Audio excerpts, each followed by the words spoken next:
to do the photo sorter. What I aimed to do was sort images based on how similar they were to one another and remove any duplicates I found. And then outside of that, I tried to find images with the sky in them, or buildings, or foliage. For the sorting algorithm, I first ran principal component analysis, or PCA, on the images to reduce the dimensionality of them. The benefits of this were twofold. First, running PCA on an image allows you to dramatically increase runtime because it takes advantage of structures in the image to get rid of any information that's encoded multiple times in the image vector. It's a little hard to explain, but that's just kind of the basis of it. What you want to do is you give it a target explain variance, it's called. It's how much of the information in the original image is saved in the version of the image that PCA will output. So you train this algorithm on your images and then run it, and you have a reduced dimensionality image set. So I chose to go with 90% target explain variance, and what doing that allowed me to do was get rid of any slight differences between duplicate images, such as maybe the camera moved a little bit, but it's still technically a duplicate. And that dramatically improved my sorting. And for the sorting itself, I went with a Gaussian mixture model. This is a clustering algorithm, kind of. It's a little bit like k-means, but what's special about it is for each item that you're sorting, you get a probability that it belongs to the cluster that the algorithm put it in. And this was useful because the way I thought about it was images that are more similar to one another are going to have a higher probability of being in the same cluster than images that are less similar but will still end up in the same cluster. One of the challenges of this was deciding how many clusters to use. I ended up using 1/4 the number of images just through experimentation, which is how I found a lot of my values. I played around with my target explain variance and my number of clusters and just sort of found a number that worked. These two things work really well. It identifies the items that are duplicates and removes them. It seldom removes images that it shouldn't, but it does sometimes. One of the things about Gaussian mixture models is that, like k-means, they can get stuck in bad local minima. So that was a problem I did run into. And then for the finding part of the project, I tried to segment the images using k-means and then run for the sky and the foliage.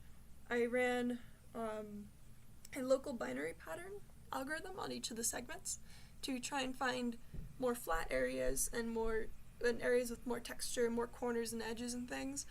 And if it had more flat areas, I decided, well, there's probably a sky in this segment of the image. However,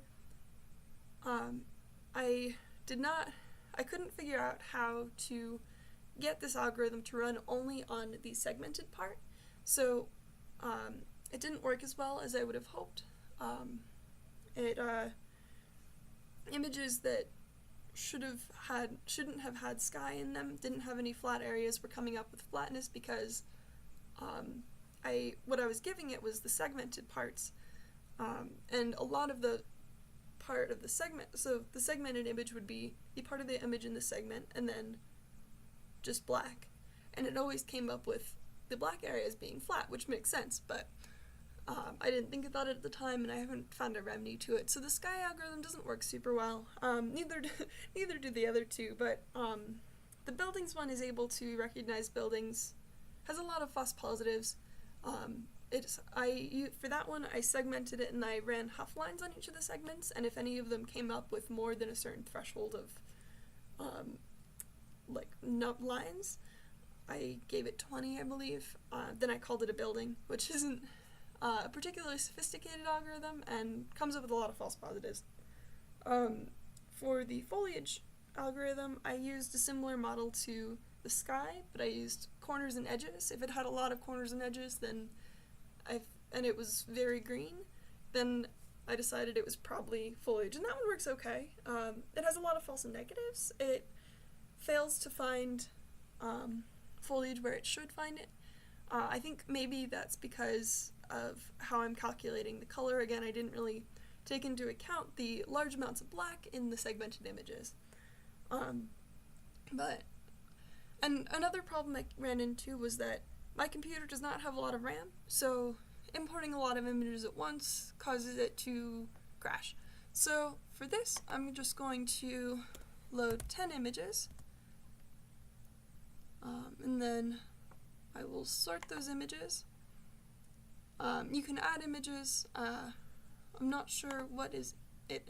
It adds images randomly, so let's see if this is in there. If it's in there, it will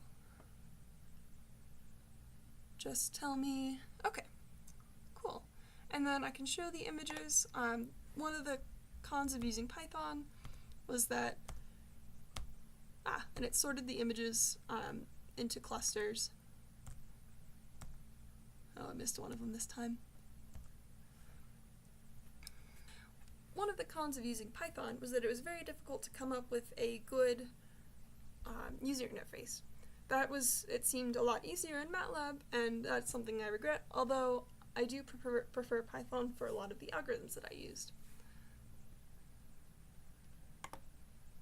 Alright, I went ahead and reloaded the images so that we'd get a better spread of different types of foliage and buildings and sky. So here we've got sky. I don't think that would find those flowers as foliage, given the constraints that I set. It will likely count those rocks as buildings, so we're going to count those. Sky, foliage, buildings, more sky. Alright. So let's try to find images with the sky in them. Usually, for this one, it tends to err on the side of false negatives rather than false positives after I changed it so that I was looking for flat areas over the whole image, which it didn't really seem to find.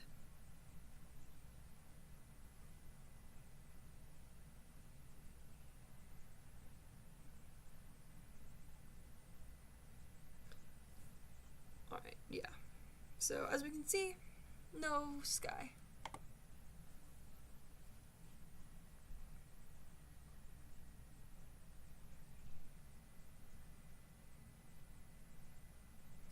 No foliage either this time, which is interesting because usually it finds too much foliage, but I did I increased the threshold of how green the image had to be, so that could be a part of it.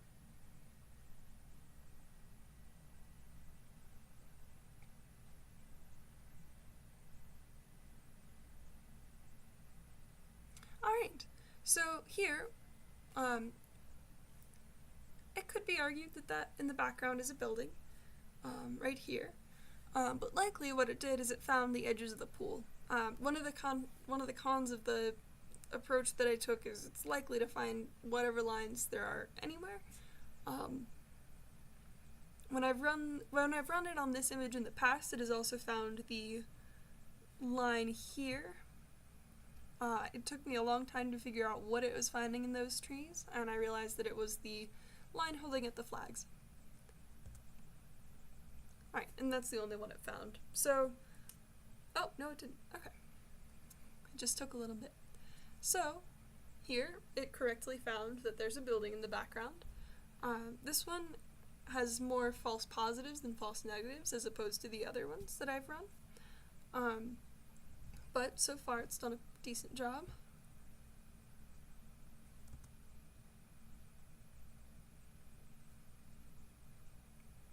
Yeah, in the background it likely considered the lines here and here as sufficiently line-like to count.